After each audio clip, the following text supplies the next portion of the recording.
Ladies and gentlemen, may I present for your intellectual and philosophical pleasure, Ron and Fez on Raw Dog. Raw Dog. Sirius XM Comedy Hits. Channel 99.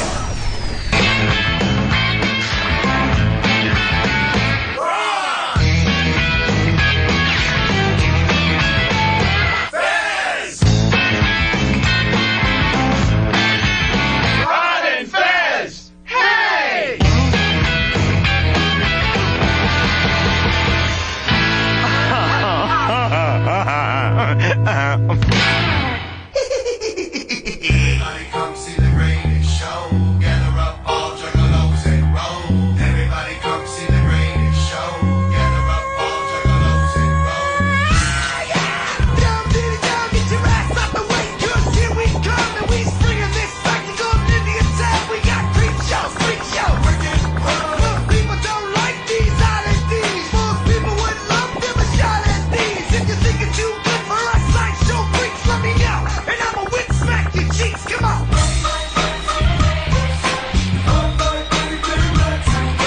Oh, buddies.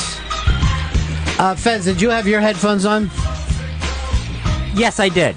How much of Chris and I bad-mouthing somebody actually went out on the air? I would say 0% because I brought the room down in here immediately as soon as I heard a voice.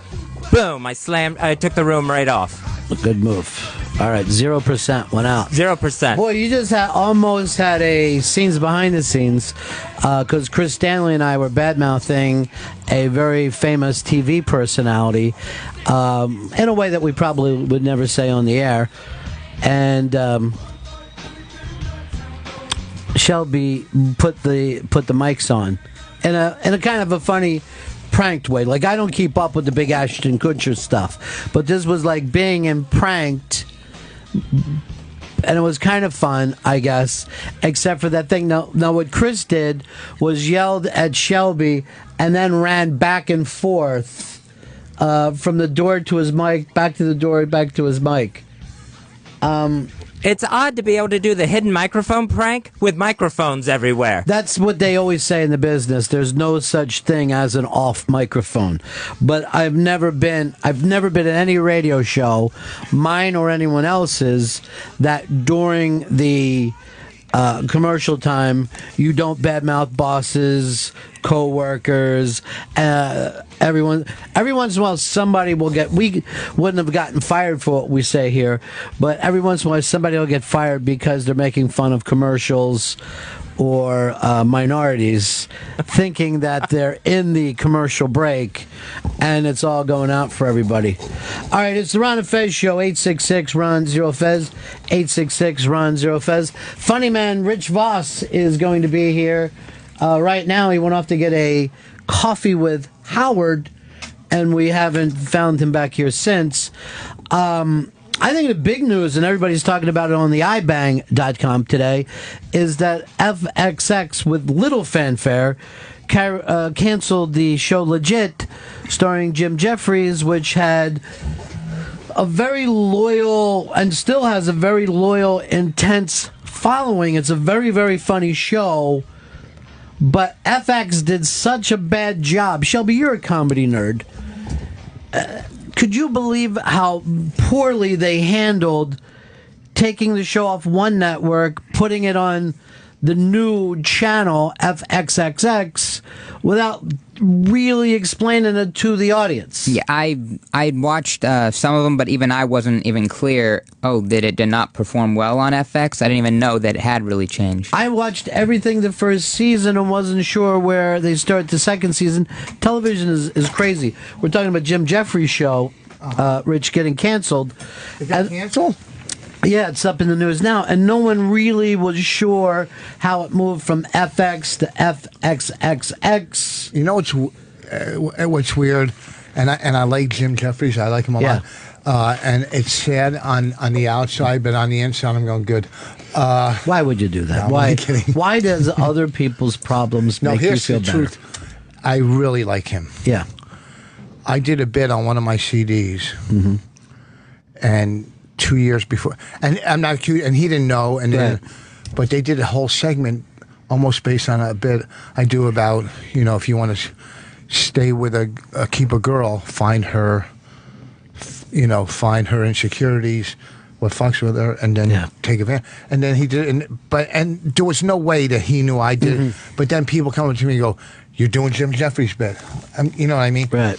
And there's no way, because he's the most original, funny fucking dude. He except in this case. In what case? No, it was these things happen. It was parallel thinking. That's all. It was parallel thinking, and I'm a big fan of his. So there's certain guys you don't want to get canceled. TV networks are so fucked up. Well, now, you know though. why you don't want a guy like him to get canceled?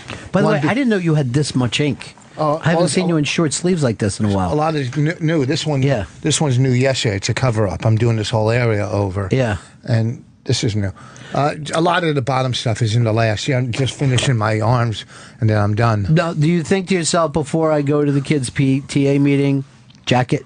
Who goes to PTA meetings? You don't do any of that. You know what? This is what. Look at here's the thing. My kid's on her own. She's a smart kid. She could say. I was up late last night, and I'm flipping around, and that comedians talking with in the middle of the night show. I can't think of the name of it, but it's out on the West Coast. It's, Byron Allen? Yeah, Byron Allen. You call that a comedy show? Your wife was on it. Yeah. Pregnant. Yes. That's how, what a throwback that was. I remember that day she taped with Jimmy Walker. I'll get to that, but let me finish Jim Jeffries real quick. Okay. The reason why it's bad for him to get canceled, because he's a comic. He's an edgy comic. Yeah. He's a comic that's not doing your hey, sitcom, you know what I mean? And he brings something different to the table. Yeah. That opens the door and helps other type of comics like that. Right. So and it's funny, and people, enough about this, this was offensive, it's funny stuff. But it's hard for the masses for them to get out of the rhythm of the kind of sitcom comedy that we've seen our whole life. Like they're used to rhythm. Yeah, I know, but you take a network like FX, which I think is unbelievable. I mean, the shows, Fargo and what do you call it? Fargo's so fucking good. And the one about the spies we watch it's slipping my mind. Americans or something. The like Americans. That. Yeah, they have really good shows. They're bringing it to same with AMC. They're bringing it to another level where they're making networks and even HBO and Showtime compete with them. When The Shield was unbelievable. When is My Wife Hates Me going to become a TV show? Because I went out and did the podcast live in front of an audience, and I'm watching you guys work, and I'm watching the audience just dying. I mean, you guys crush. Thank you. We have one network interested. I mean, I don't know if they know. We know the format. Mm-hmm. We know the format for TV. It's based on the podcast. Right. And then it goes into semi-scripted reality, in between reality and Larry David. You know what I mean? Not cameras on you 24 hours, but not so rehearsed. Right. You know what I mean? Kind of like the show. And we have networks. We have people interested, and this isn't trying to be fucking. There's no one like Bonnie and I. We're, separately. There's people like us. There's comics like me. There's comics like her. Not as good, but together, there's no one like. No, us. it's true. And we're not reinventing the wheel. I mean, we're different. I mean, Burns and Allen. The difference is, she's Burns. Right. You know what I mean? Yeah. She doesn't, and we both can give each other crap and both take it. The thing is, what people like about us, or like about her, is I could call her stupid and she'll laugh. And so many guys can't say that to their spouse. Right. The things I could say to her. It would stop everything because she's a comic first and she gets it. Yeah, she gets it, God damn, it was so funny being with you guys that night. It was so funny. It was so funny. Just, it's so funny to have that vantage point of seeing faces when you guys get into it. It was such a great night. I cannot. I even said to Bonnie the other day, I go, fucking Ron's line when I said, about St. Jude. They keep sending me, and you said, no, there's still sick kids. It's so funny. I think I told you that on the street. That line just keeps, there's still sick kids. And I still get this. I ran into Rich the other day on my block, and it was such a funny situation. You were coming down the street, and you were all amped up because you spent a day doing a thing. But this was so funny because I had my chick with me and 2 kids and walking the dog at the same time. I look like the most suburban guy in the history of the world. And you were all amped up because you're doing this Chris Rock movie. I thought you were just walking your dog and they were fans. Well, they are. I just, what you try to do is have fans as family. And that's what's great about certain, like, for my life, your life, and in entertainment. Like, this is such a business where you deal with rejection on a daily basis. Yeah. But then when you can leave this horribleness and then at least have a family or have something to go to center you. Well, I said to Opie when I did the Unmasked with them, you married a normal person, meaning that is the biggest compliment I could think of. I don't know whether his chick took it that way, but to be, in Opie's position, surrounded by just madness for decades, right? The thing to have that thing to leave that and go be a normal, like a regular person. Yeah. That people like us think of like regular things as almost like a luxury sometimes. Yeah. Well, that's why L.A. is so horrific, going to L.A., because everything is show business. Mm-hmm. Even your kids, you walk in the door and, Daddy, read my script. Daddy, read my script. It's just, and I'm not saying you have to have kids and a wife to have a normal life. You don't. You could have, but this business will consume you. I don't know about the radio because I've never, I just guess, but as a stand-up, it's not, either I'm traveling or I'm trying to get work, or I'm dealing with some kind of bullshit. So much. Now you have to keep your Twitter alive and moving. It's so stupid. The only time I'm not fucking losing it is when I'm on stage, because then I don't have to worry about all the other shit. All the other bullshit. Even when I'm playing golf, I'm getting, I get I'll see a text or this, that, and I go, and it's just, it's so time consuming. Now there's points in your career, or my career too, where I've made enough money where other people are dealing with everything, but then you're dealing with them. Yeah. You know what I mean? You're dealing with the people who are supposed to take care of your shit, and that's annoying too. Hey, listen, I've had many fucked up stories from agents and managers, and I've had great ones, but, in our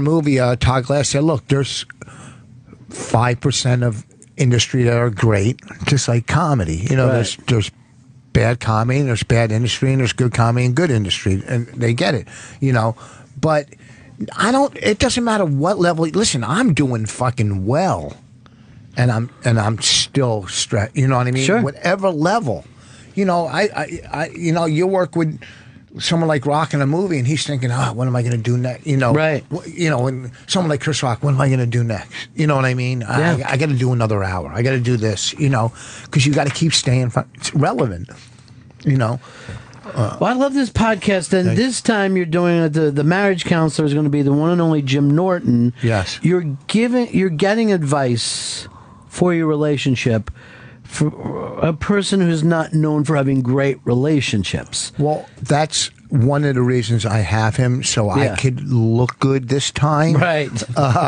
You want the anti. You're like, I see what Jim is saying. Let's not do that. Or see what you could be with. It is true. See, can you imagine if you rolled over every morning to that?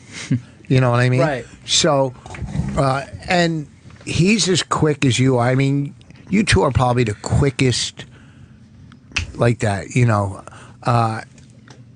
and it's just we want to bring this show, this live show, to get it to we want to start getting Bonnie's friends with Anthony Bourdain, and get Colin, and I would love Tracy Morgan. All these people would be terrific. Yeah, You know, it's a great idea. You know, and just to do it. And that way it keeps it different every time. You know, you Yeah. throw in that other person who, whether, you know, I mean, to me, I think the funniest thing is just have the least helpful people you could ever have sitting next to you. I don't want a real marriage counselor. Then Yeah. who the fuck wants that? That would be awful. And then you and Bonnie are performing at the Arlington Cinema Draft House this Friday. Friday and Saturday. It's one of my favorite places to work. It's right outside D.C., the Arlington Draft House. It's a theater, an old theater. You know, sometimes they show movies, sometimes bands, comedy. They do a lot of alternative acts. They do, you know, Bobby just worked there, Kelly, and we work there once a year. It's probably my favorite place to work, and it's just hands down a great place. The Arlington Draft House, Friday and Saturday. You know what's good? That Ron's reading this now. I'm going to give you guys an inside scoop on radio. When they're getting rid of you, they say, and so you'll be here this weekend. Yeah, when you reach for the paper, I actually talked to a guy who didn't do a lot of radio, and he thought that when I went down and read his thing coming in, that I had no idea who he was. And this is a guy who was like kind of on the musical side, somewhat of a hero of mine. And he goes, when I was reading off his things, I wanted to get him right. He was like, when I first met you, I was like, oh shit, because you know how many of those things that those guys have to do? Like they do interviews with people who have no idea who they are. Oh, I've done interviews where you could tell they're reading off of the internet. Questions that they had just written up. So you were the first white guy in Def Jam. You know, that was 15 years ago. Right. Yeah. So, and I listen to a certain radio. Tomorrow I'm doing radio in D.C. I'm doing Sports Junkies. They're great. They're fantastic. It's great radio. Yeah. There's certain places that are such fun to walk into.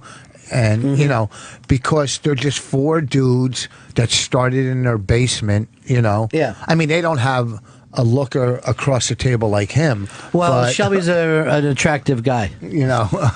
Shelby actually turned the mics on as Chris and I were bad-mouthing a big TV personality. And during, like, the song, we were just sitting there talking about this game show host and how fucking terrible he is. And Shelby had turned our mics on and we didn't know it. And luckily Fez in the other room brought the whole room down as soon as he heard it. But this fucking kid will be the death of me.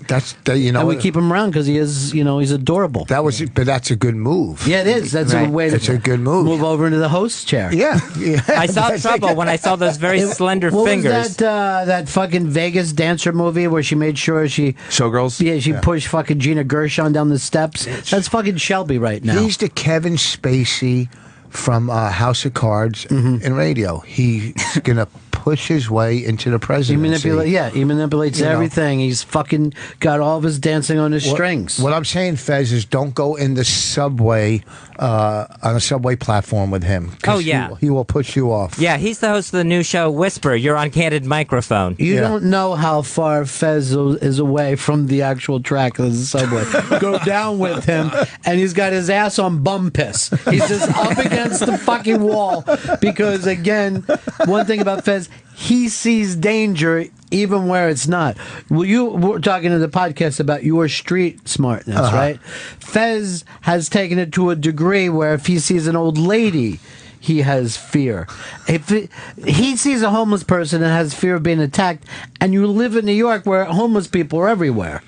I feel like those people are always right outside my peripheral vision in my blind spot. You know, but you know what? It's good to know as a comic. As a comic, you got to know what's going on around you in the room. You're seeing. Right. I know everything. I could see a couple fighting in the far corner. Yeah, I know. And in life, if you don't have that, you're going to get raped. You're always looking to be raped.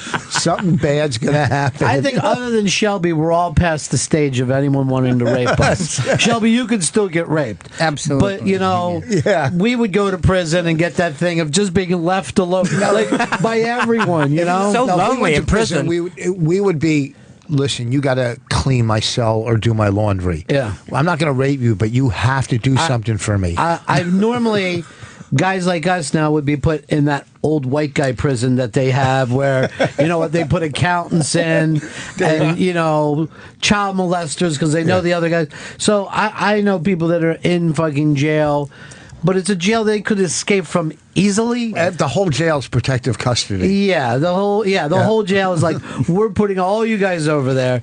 There's ping pong. We want you to learn, you know. Yeah. And I know a lot of guys that have gone to jail in Florida on different smuggling charges. And you would be surprised that for a white guy past a certain age, like Shelby would still be in trouble. But once you're like past 30, 35, they're like, we're going to find a nice white jail for you. It's going to be uncomfortable. Don't get us wrong. You won't, you know, there's going to be lights out and shit, but there's not a lot of guys stabbing each other. I'd be getting turned inside out. You'd be learning racquetball. Well, I don't learn racquetball, Shelby. It's not a mystery to me. I've been on the planet Earth. I get racquetball. Yeah, I'd be learning. Okay, you're probably a lot better with switches than you are with ad-libs. See, he's fucking got you, prick. Yeah, like, I don't know what it is about prisons, but prison movies or you drive past one, it's like an obsession to stop and look at them, and it's because it's such a dark life. You know what I mean? Right. It's so intriguing. It's just intriguing. What I was like fucking probably about 18 years old, and a friend of mine went to fucking jail. You know, he was going to be in for a while. So I go in to visit him, and by the time I got all the way into the visit place, I go, this is the last visit you'll be getting from me. I'm not going through this fucking experience. Because literally, guys are yelling down and shit. I'm not even kidding, I'm walking up to the fucking place, and a guy's yelling my name. I look up, it's another guy I know, and he's yelling, put my name on the list. Because just he wanted to get out and just come down, you know? Just a walk. Yeah. I did a show last year. It wasn't a prison. It was a county, but it was a tough county in Maryland or Delaware. And I'm on stage, and behind me is a dish with bags of potato chips and like 10 sodas. And the prisoners were staring at that dish like it was gold. Like like if they could only have one of those bags of chips, would have turned their life around. That's how That's how bad. You know what I mean? So after the show, one guy who was helping clean up, he goes, "Can I please have a diet soda?" Like I mean, a diet soda is. But let's suppose like they just said, this room, you guys aren't getting out. You're all going to be here for the next 20 years. It would probably take us minutes, maybe hours, before we're like, we ought to get that fucker over there. You know what I mean? Like, you're just like, you got nothing else to do. Someone says something to you, and you're thinking, I'm going to fucking end that bitch. I can't fucking stand it anymore. Because, like, if I'm in, like, a doctor's office and I'm in there too long, I'm starting to think about killing people. Yeah, I don't know if I would want to kill him. I would just want to try to get something from him that would make my life easier.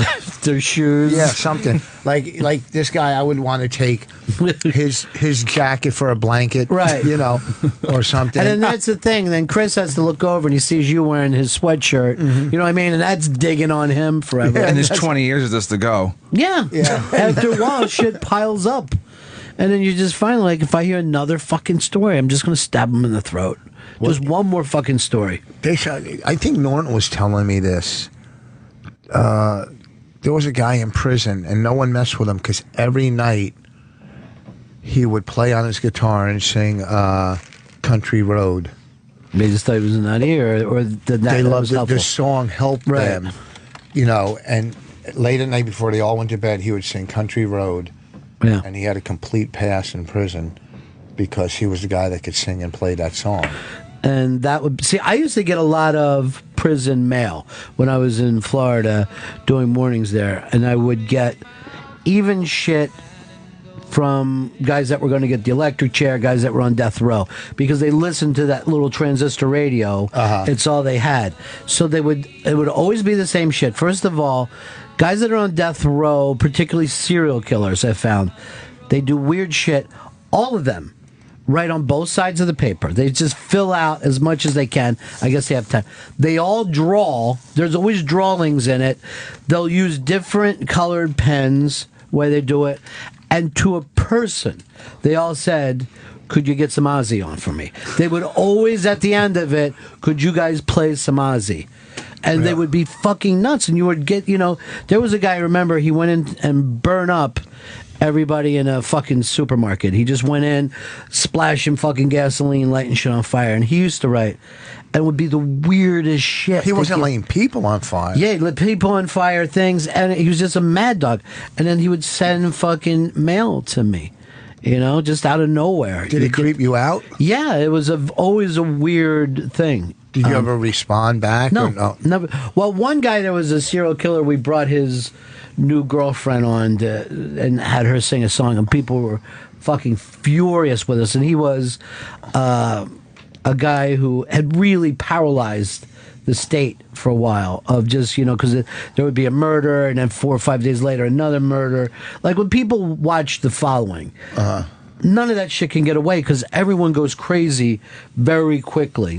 Son of Sam shut down New York. I think he only killed 4 or 5 people. Yeah. So you would never see one of these things actually take place. And then he would send stuff, and then finally his girlfriend came in. She sang a song about him, and everyone was fucking furious. But how many people did he kill? Probably killed somewhere about 5, half a dozen, all girls, and it was one of these guys that before they did it, they really had him. Like, do you remember the guy's name? Danny something, right? Danny Rollins. Danny Rolling. And before it happened, they had it where he was like, they had him like it was almost Silence of the Lambs. The papers were saying there was something ingenious there. When they caught him, he had a fucking campsite next to the railroad tracks. He was just a fucking another moron. Just a drifter. Just a fucking idiot that couldn't make it in life. And they had given him this kind of fame and stuff because, I don't know, he threw some Clorox on the room around after. But they're all nuts. They're all just crazy people. Well, wasn't there a guy in Texas? Well, I know Gacy. I don't know how many he had, but there was a guy that had 2 other guys pick up hitchhikers. Right.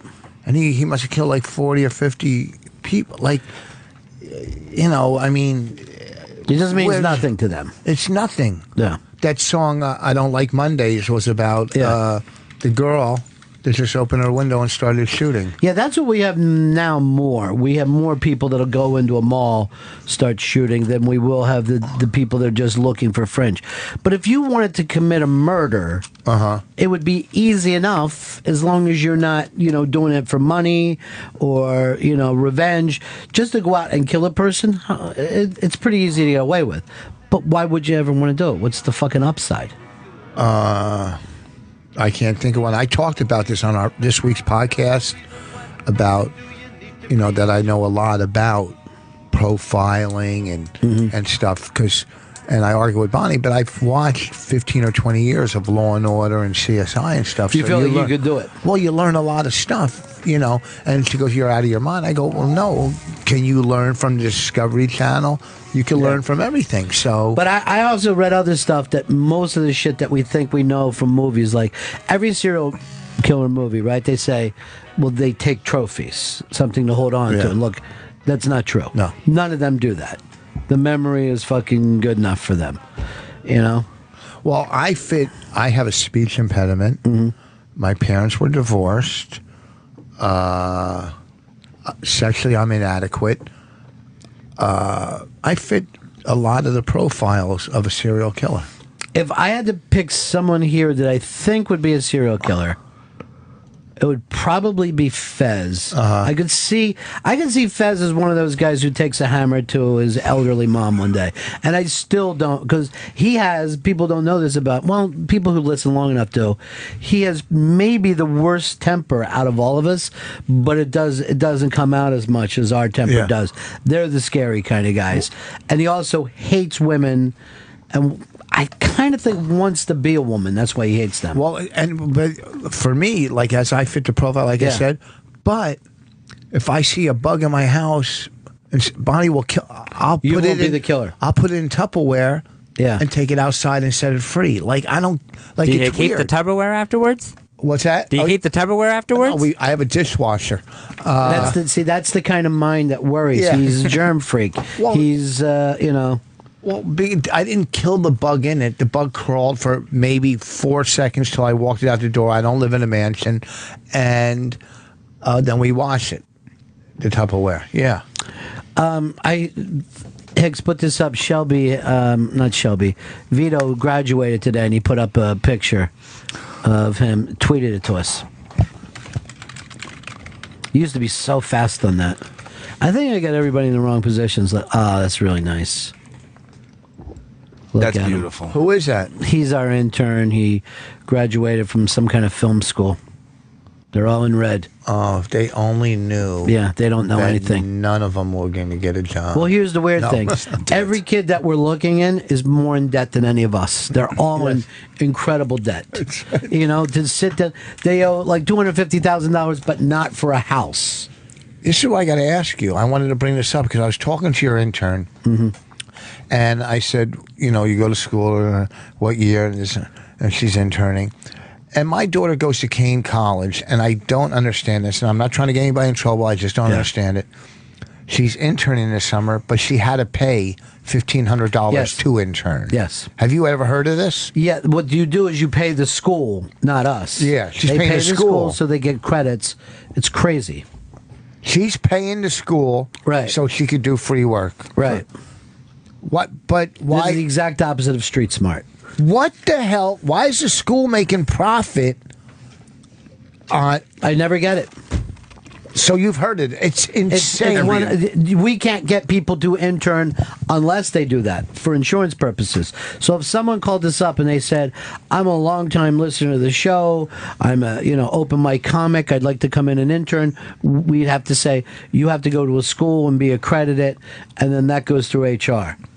It's never even allowed to come through the people that are on the air. Oh, so that's everywhere. So that's It's 100%. Yeah. Oh, I thought her school was just scamming her No. for $1,500. What kind of place is she interning?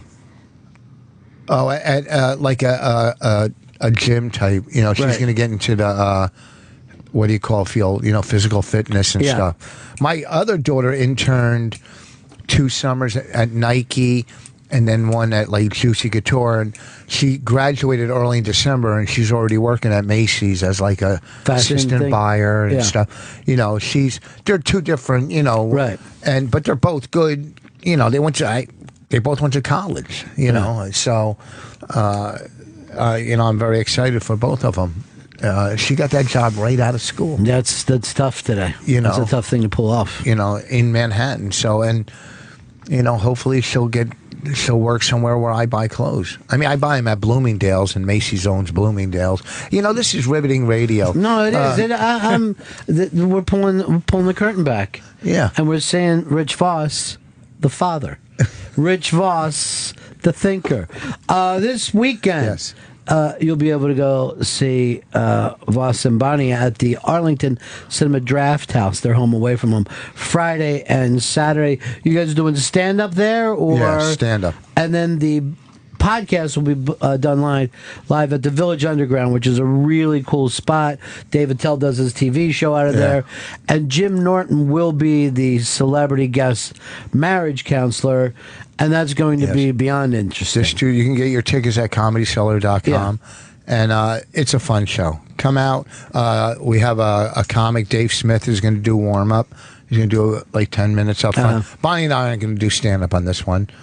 And then we'll have him do some comedy, and then we'll come out and figure this thing out. Is Robert Kelly producing the show? Yeah, he's our producer. I brought this up to him. That was one of probably the best produced shows I've ever been a part of. Everything ran like clockwork. The music was there.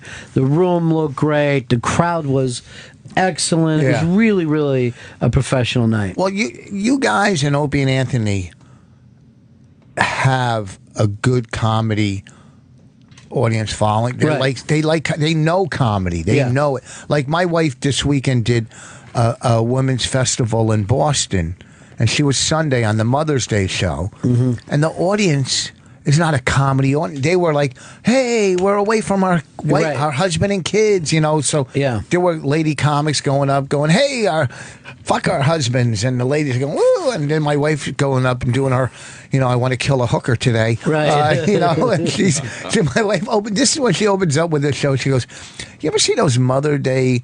Those pictures where the husband's holding the baby and giving his wife flowers on Mother's Day and this and that. Mm-hmm. He's fucking someone else.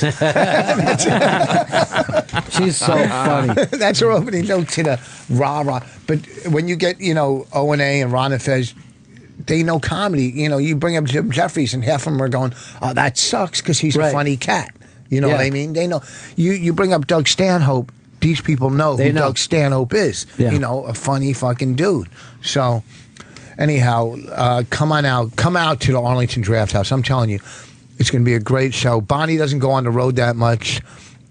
She's brilliant, you know, and I don't fail. No, he never fails. Great act. You know, we were saying that night. You were saying you're always on Bonnie's side, and I told you she has that thing where you try to get her to like you. People are always going to pick her over you because there's an extra thing about her. I don't even know what it is. You know what it is? Because she is almost a dude. Right. Like she'll be warm for a moment and then cold for a moment. And you're like, oh, I got to get the warm back. Yeah, there's something about, like, if you know her, I mean, she rubs people the wrong way like I do. Like, you know, she walked in to this festival and someone goes, can I help you? And she goes, where's the green room? And the guy goes, are you a comic? And she says, do regular people ask for a green room? Okay. Instead of saying, yes, I'm a comic. Yes, I'm here to perform. Just, you know, and that's something I do. I go, what are you, fucking idiot? Who would it? So there's something about her that she'll do that. And then all of a sudden you're going, oh, she's great. Yeah. I'm telling you, know, as much as I hate her, she's brilliant. No, she is really, she's like a genius. Yeah. I'm serious. She's good. When it comes to, I mean, she's writing a book and she reads it. She's reading. I'm going, this is brilliant. She goes, she thinks everything she does is horrible, and it's such a higher level. Well, you read that Sammy Davis book. You brought that up. So, you know, you got your own background. You have a literary background yourself. How did you know I read? I was at the podcast when you brought it up. Oh, yes, I Look, can. the museum is opening up, the Underground Museum, and I don't know a single New Yorker who wants to go to the 9/11 museum. Why? Because it's $24 to get in? Well, beyond that. But I don't know why you would go, yes, let's go into this living tomb to relive that day. This thing, I don't know. I'm sure everybody has the best thing, but to do this as a tourist thing for me, it just... The Post had a giant pictorial of like 10 pages long of all the pictures of what's inside there. It was terrible. You don't want. You would never want to be down there. I don't want to be underground seeing mangled steel because there's a part of you that goes, yeah, that was one time it happened. When's the next? I heard in this museum they have doors every like so people can bail out. Is that right? Yeah, they have. I have, and I don't have it hung. It's put away and stored because it's kind of creepy. I have a piece of paper that blew out of the World Trade Center. Yeah. And you could see the edges is burnt, and it says 84th floor World Trade Center. You know, and it just blew. And someone gave it to me, and I kept it. But it's even that is too fucking creepy for me to put out in my house. I have it, but it's stored away. It's just, you know, you don't forget, obviously, and you don't give these people a pass and let them build their own mosque down there and do that. I mean, unless you're a real liberal. I'm not conservative. But it's, you don't forget, it's just, it's hard to be reminded. Listen, I watched the other night 12 Years a Slave. It gives you a whole new perspective on slavery. Pre this, you liked slavery before you saw this film? No, but I mean, I think that museum's free. What I'm saying is, as a Jew, you go, well, look, we've had our struggle, you know, but there was, that's probably the most horrific thing that you can imagine. I mean, there's slavery throughout the world, you know, throughout time. But it's just, you don't, you go, you were slaves, let it go. No, you know what I mean? It destroyed a whole race of people generations down. And so I could see, I mean, you got to let go and move on in life. Yeah. Do you know what I'm saying? But you can't forget, that was some serious shit. Does this make sense, or am I No, just... it definitely does, and I do agree that this country still hasn't gotten over it. But this is like, and a lot of people go get over it and stuff. But and then I just saw a thing where someone fucking discovered this wrecked, right? It was this these treasure hunters. And it was like hundreds of years old. Spain found out about it, and they said, that's our fucking treasure. That's owed to us.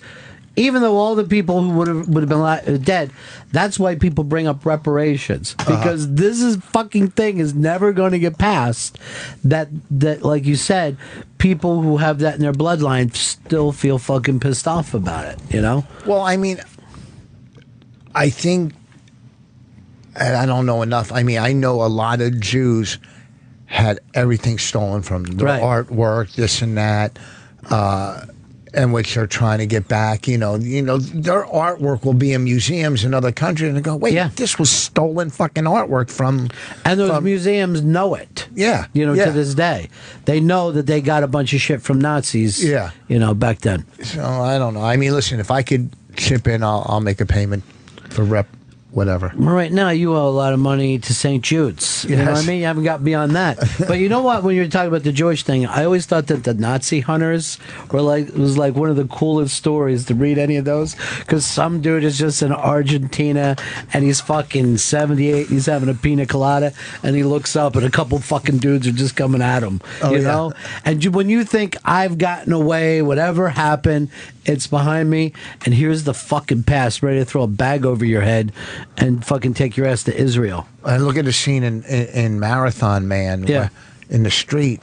It's, and the guys, the old Jews are going, it's, and they remember this fucking face 50 years later. Yeah, and I remember, well, you're saying 50 years, but if that movie was made, it was probably 30, right? Yeah. So to me, as a kid, when I saw it, I felt like that's something that happened a long time ago. But if you ran into some guy who beat your ass in the 80s, you'd remember that motherfucker. You know what I mean? Yeah. You're like, there you are, bitch. There you are. I've been fucking waiting for this shit. And he's called my dad. No, you're right. You're waiting for that bitch. Just like in Fargo, that new show. Here's Doug. Doug, go ahead, buddy. What's up?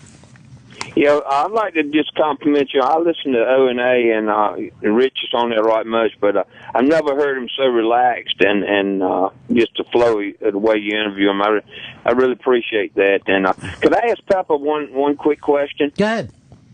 Well, when is he going to get his High Society Radio? We can download it on iTunes. I think that's got a lot of good stuff, but it's harder to load down to get it. Which one of your podcasts are you talking about? Your High Society, Pepper? Yeah, you can just go to morelikeradio.com. It's right there. It's all easy to download. But can't you get it off of iTunes? I don't think it's on iTunes. Why not? Bad production of the podcast. Oh, is that right? It's not good. You tried to give it to iTunes and they wouldn't take it? I got an old Nanos. I mean, it's real old, and it's kind of hard to switch it up. I wish you'd get on iTunes. Ron, he does a good job on that. It really does. It's really entertaining. Well, he's trying to keep it as quiet as some of your possible. old stuff.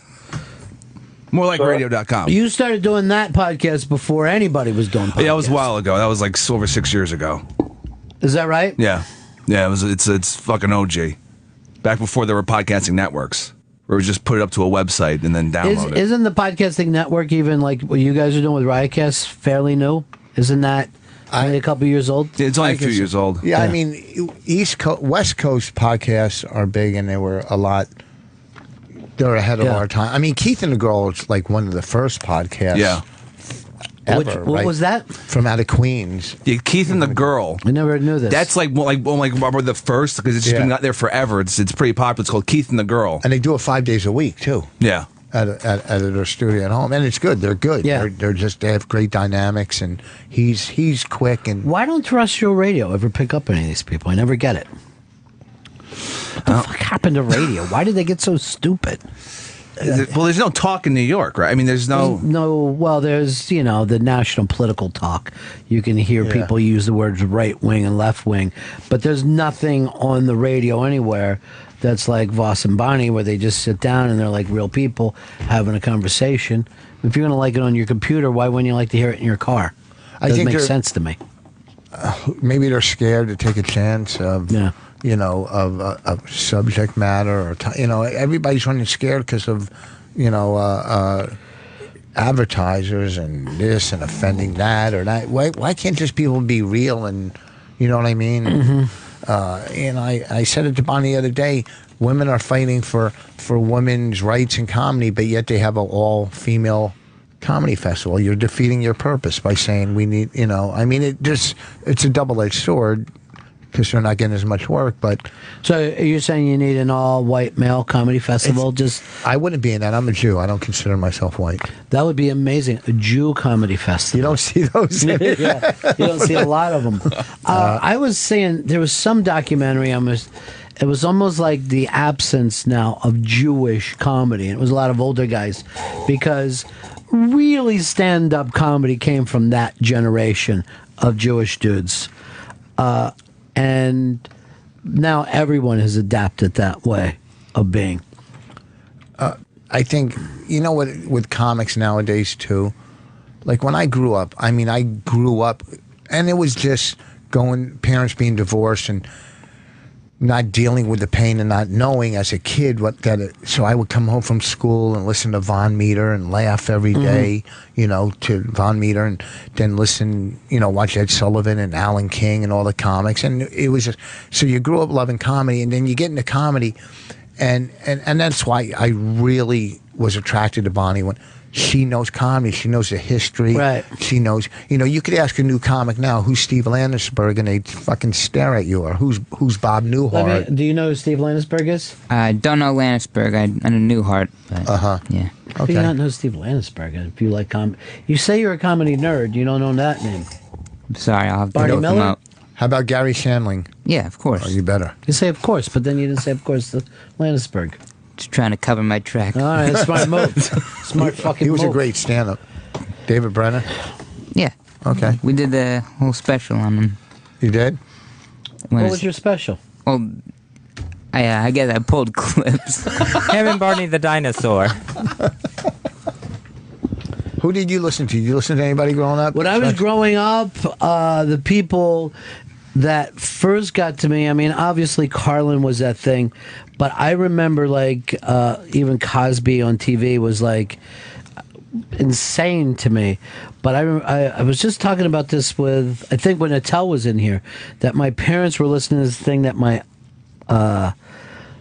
uncle had brought over, and it was really redneck comedy. It was Andy Griffith doing this bit called What It Was Football.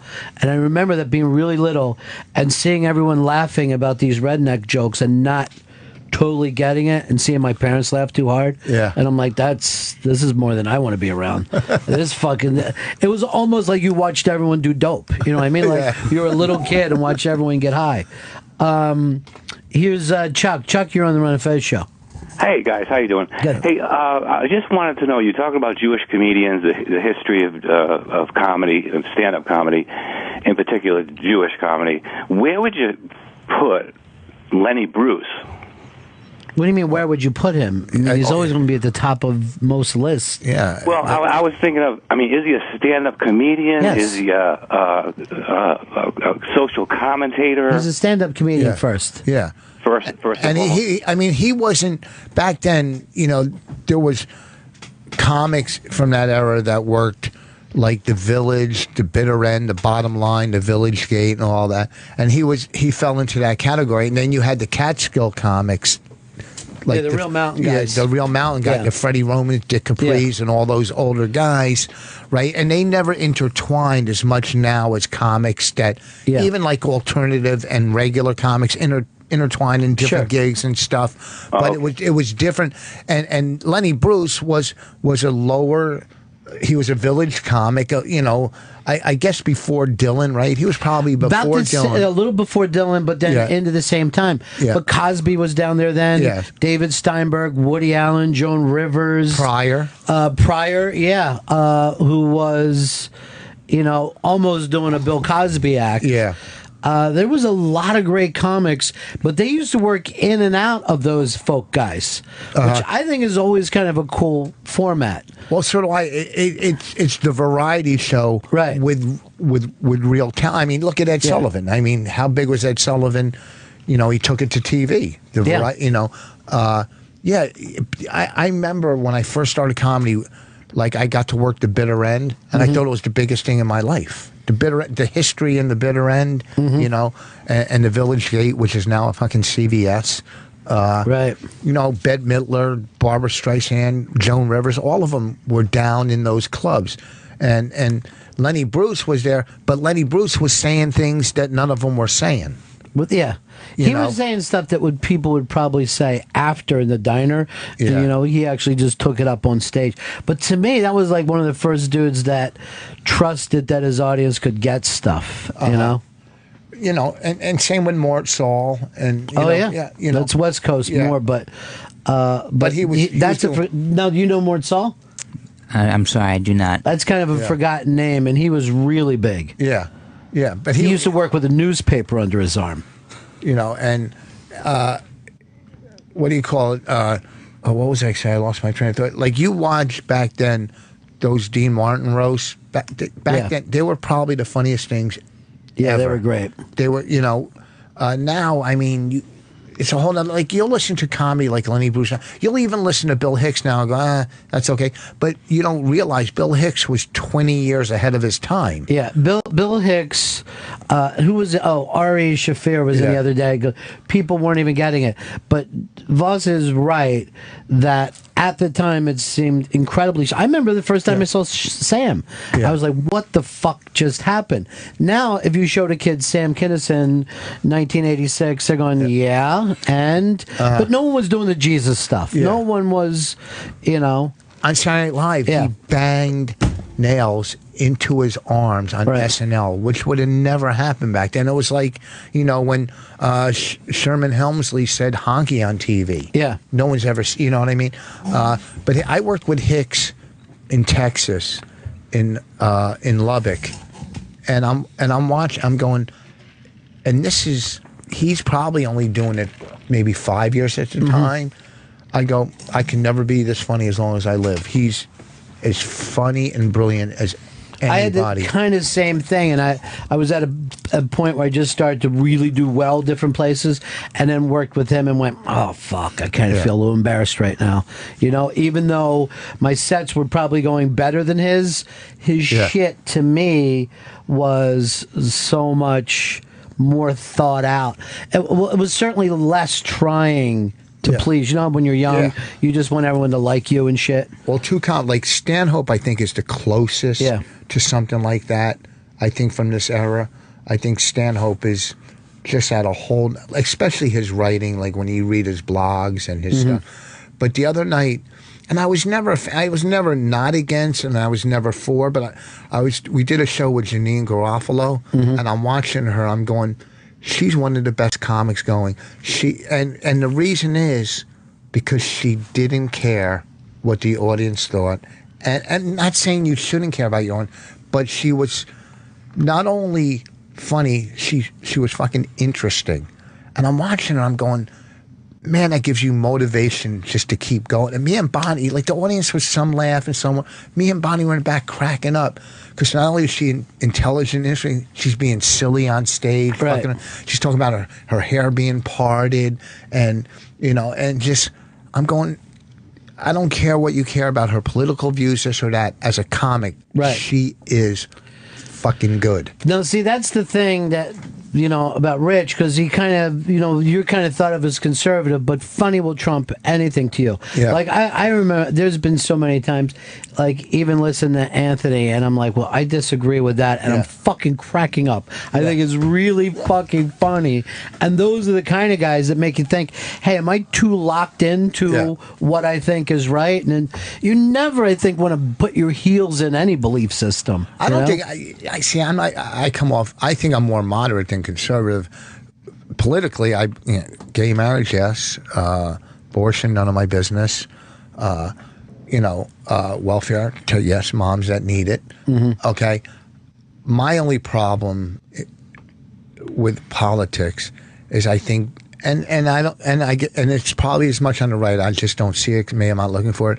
Is the hypocrisy on the left? That's what pisses me off. Right. Like during the Oscars, when I don't know her name, when she won Best Supporting Actress for 12 Years a Slave. Yeah. They stood up and clapped like she really was a slave. Right. They were clapping like she went to Harvard, okay? Yeah. Acting school. And we're doing the same thing with the Michael Sam, like, aren't we great? We're letting a gay play football. Yeah. Gays have played fucking football before, you idiots. They just have never said they were gay. I said that to my wife. You don't think coaches knew their players were gay? They just didn't. They didn't commercialize and whatever the word is, sensationalize it. Okay, so some guy kisses his boyfriend after he's drafted. Okay, you know how many people kiss after and they're making what they're doing is they're trying to get a reaction, but when they get the reaction from the people they don't want to hear, then they're going to try to destroy those people for their reaction. Right. So they want a reaction, but only the reaction that they agree with. Do you see what I'm saying? I get it 100%. They want everybody to feel these things that, like, maybe a guy like you, particularly growing up here, you just let people be. You know what I mean? Which is way better than being supportive. You know what I mean? Just fuck it. You are, live and let live. You are what you are. I mean, I remember I was a young kid and I was with my father. He lived in New York, and I saw two gay guys kiss, and I go, and he'd say, and he told me. So of course I wanted to try it, and then, it's worked out for you. It's worked out for you and Bonnie. She gets extra boyfriends. But you know what? It is just you're trying to get a story, and you're trying to get. You really want the people that are against it to come out, so you could have another story and another story to follow up on. Right. And it's just ridiculous. And they're an interracial couple, right? Yeah, that's what people should be mad at. Right, that's the angry part. That's how the far part that we've sickens come. me. That's why I think I'm further along. Okay, it's not that they're gay; they're race traders. Here's the thing: there's a lot of other black gays he could be dating. I know, but that's not good enough for him because he wants his dick to look bigger. Yes, he just. So if you're going to be mad at the right thing. But I guess I'm moderate. I agree and disagree with everybody. They all sicken me. It's either, I don't like Walmart better than Target for some things I do, some I don't. Some I go to Target, some I go to Walmart. Last Comic Standing's coming back this year. You going to be watching or? Oh, of course, yeah. I think hopefully it'll rejuvenate a little heat with me from the original season. And I like Wanda and JB. I love who's the host. He's great. He worked on Chris's movie. Also, just the greatest guy. Yeah, I knew him when he started. We all started in those. I mean, I was already doing comedy on the Blacks, and he was the nice. He's hands down one of the nicest guys.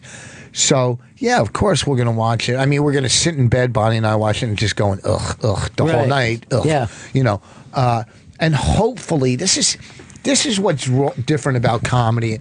And this is why Simon Cowell was great. He was honest. And he would tell you what you did, why you were not going to make it, or why you can make it. Or he knew the music business. Okay, so Roseanne, Keenan, and Russell, who are the judges, hopefully they'll tell the truth. Right. Because when I watch it, when Geraldo Andy Kindler and Natasha were judges, they never said anything bad. They never said, hey, that's hack or that's this. It was always, you know what I mean? And it's tough to be in that position. It's not going to be tough for Keenan and Roseanne because they're at another level. They've already got theirs. They're at see, Andy, Geraldo, and Natasha we're still in the circle with those comics. So it's really hard for you to say to a comic that you're going to work with maybe in 2 weeks, hey, that stinks and that's hack. Yeah. So they couldn't be honest. So hopefully this year they could be honest. And go, what I think is funny about it is I think Roseanne has almost ignored comedy for 20 years. You know what I mean? Like, once she became such a huge star with that sitcom, I don't think she ever walked into another club again. So this will be interesting to see her point of view. And she is kind of a blunt person. Yeah. You know? Well, I know Keenan's been on tour. Yeah. You know, and Russell's been on tour forever. Yeah. You're right, Roseanne. It's weird. A lot of comics, they don't get to go back on stage. I mean, Seinfeld, he didn't get to go back on stage really till after his sitcom. Yeah. I guess it's it got too consuming weird. so much of their life. And also it's too, like Murphy can't go on stage. Because here's what I think. If Murphy went on stage, he would have to work out new stuff to get it good. And it's too hard to do. And It's too hard to do. Well, it's not that. People are going to film him working out stuff, and it's not going to be complete yet. And it's going to be all over YouTube. Look at Murphy bombing, but he's not bombing. He's working coming it up. out. Yeah. He's working it out. So where does a guy like Eddie Murphy go to work out new material? You know what I mean? He's yeah, too it doesn't big. happen anymore. You know? All right. Thanks so much for being in Thanks. here, dude. You're I always love it. fucking great to Thanks. stop by. Rich Voss and Buddy McFarland. My Wife Hates Me podcast. Next live show, Tuesday, May 20th at the Village Underground. These are really special, fun shows. The wonderful Jim Norton will be there to help as the celebrity guest marriage counselor. And then Voss and Bunny are at the Arlington Cinema Draft House this Friday and Saturday. ArlingtonCinemaDraftHouse.com. Thanks so much for stopping by, buddy. This is great. And I'll see you next time. Cool. That was great. Ladies and gentlemen, I'd like to introduce Ron and Fez on Raw Dog. Sirius XM. Comedy Hits. Channel 99. Ladies and gentlemen, may I present for your intellectual and philosophical pleasure, Ron and Fez on Raw Dog. Raw Dog. Sirius XM Comedy Hits. Channel 99.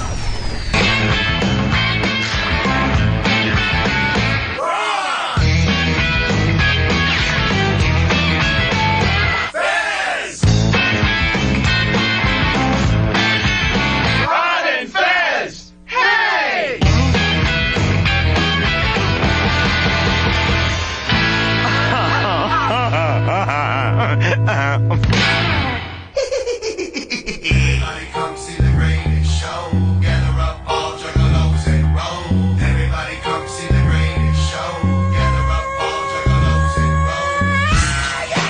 Down, diddy, down, get your ass up and wait, 'cause here we come and we springing this spectacle of Indian town. We got creep show, freak show. Most people don't like these oddities. Most people would love them a shot at these. If you think it's too good for us, sideshow freaks, let me know. And I'ma whip smack your cheeks, come on.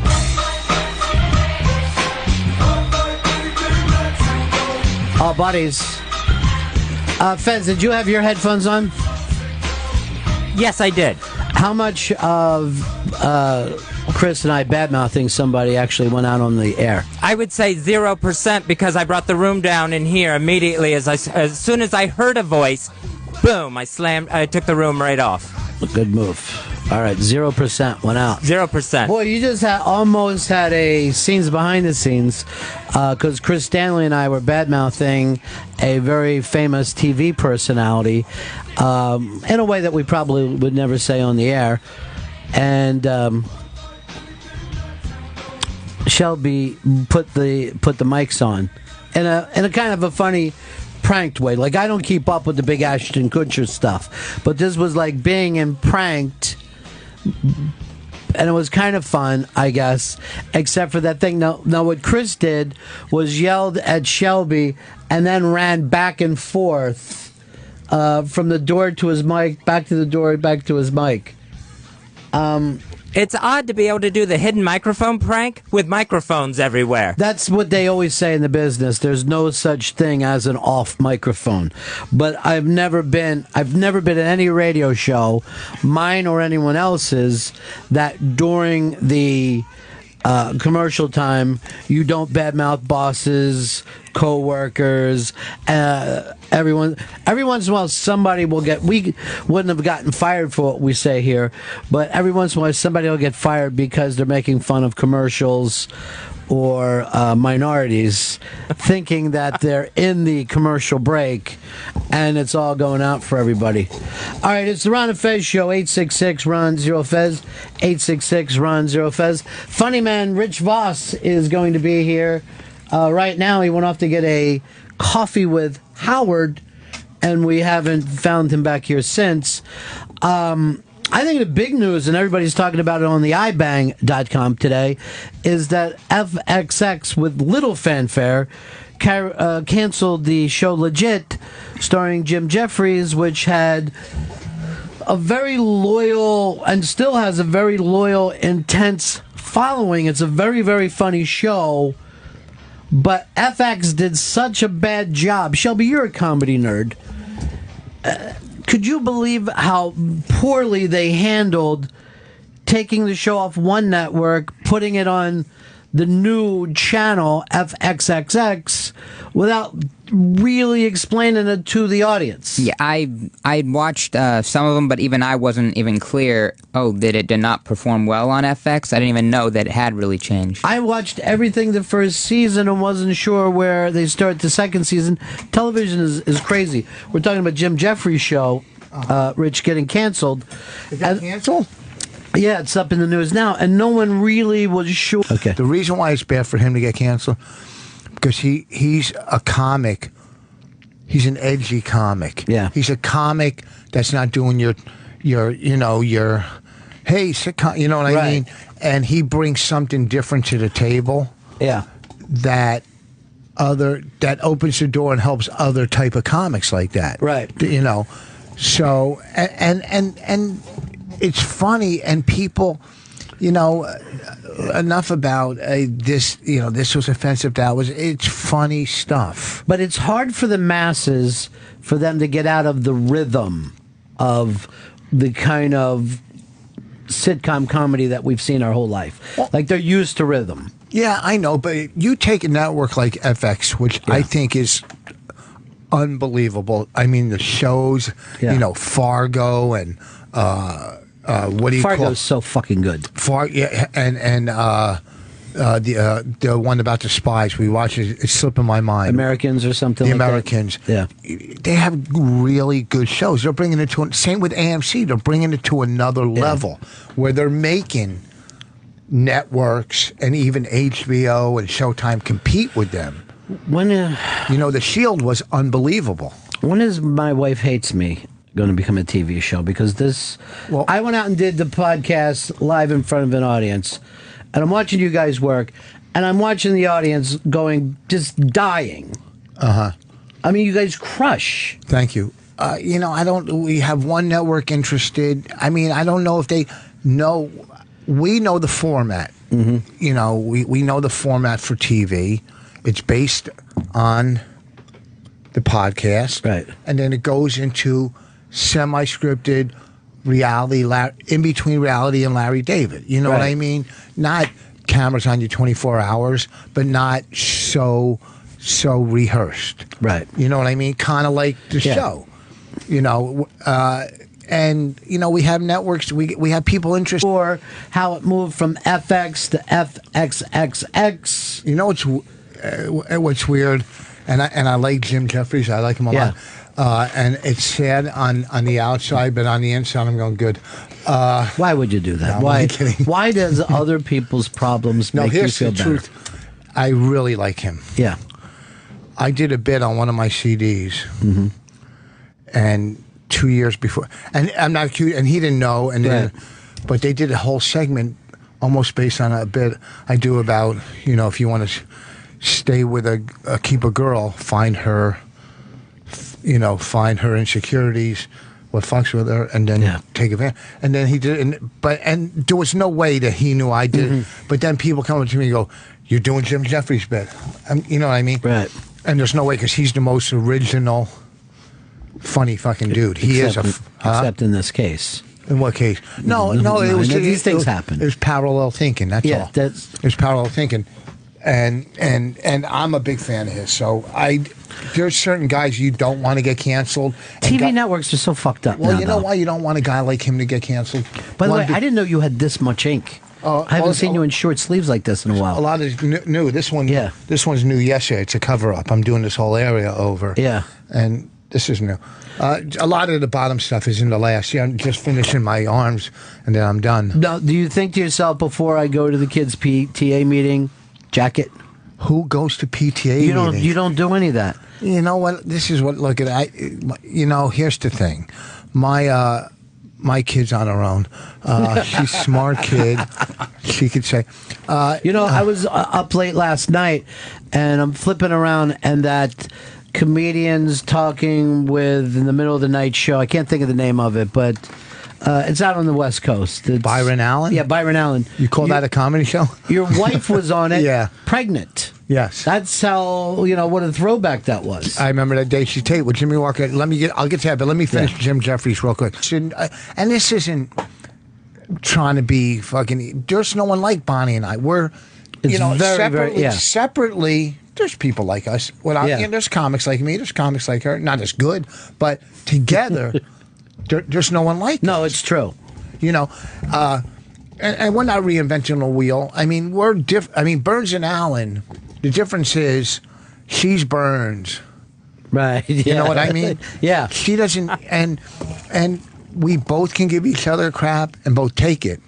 The thing is, what people like about us, or like about her is, I could call her stupid and she'll laugh. And so many guys can't say that to their spouse. Right. The things I could say to her. It would stop everything because she's a comic first and she gets it. Yeah, she gets it, God damn, it was so funny being with you guys that night. It was so funny. It was so funny. Just, it's so funny to have that vantage point of seeing faces when you guys get into it. It was such a great night. I cannot, I even said to Bonnie the other day, I go, fucking Ron's line when I said, about St. Jude, they keep sending me, and you said, no, there's still sick kids. It's so funny. I think I told you that on the street. That line just keeps, there's still sick kids. And I still get this. I ran into Rich the other day on my block, and it was such a funny situation. You were coming down the street, and you were all amped up because you spent a day doing a thing. But this was so funny because I had my chick with me and 2 kids and walking the dog at the same time. I look like the most suburban guy in the history of the world. And then you were all amped up because you're doing this Chris Rock movie. I thought you were just walking your dog and they were fans. Well, they are. I just, what you try to do is have fans as family. And that's what's great about certain, like, for my life, your life, and in entertainment. Like, this is such a